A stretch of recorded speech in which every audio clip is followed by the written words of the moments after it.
In prime-time news tonight, Zozo effective, but how are the security forces perceived? The answer in the RGR Glena Don Anderson poll. State of emergency debate, government and opposition at it again. Shifting the burden from the privileged to the poor. Opposition responds to the government's $14 billion tax cut. Santa Clark, will you ever come to the ghetto?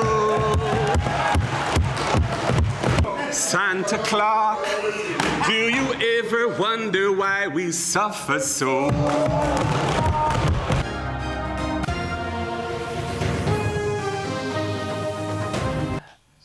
Good evening and welcome to Primetime News on air and online at onespotmedia.com. I'm Archibald Gordon. And I'm Janella Precious. Also this evening, the top business stories of the day. And Herman Green is here with a preview. Herman. Thanks, Janella. Well, the bamboo industry says it's ready to grow and increase production. There's only one challenge. Investors have been staying away.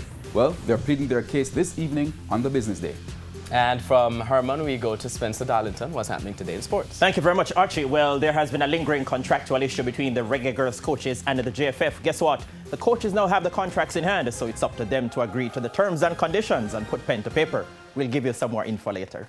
Good news there. There's also sports commentary, E-Prime, and weather in this newscast. But before the break, the feedback question. Here's our question. We're asking, what's your reaction to the budget presentation of the opposition spokesman on finance? You saw him a little earlier. You were singing. Yeah.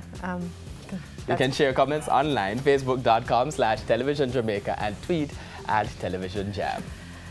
Please stay with us. Primetime News returns after this break.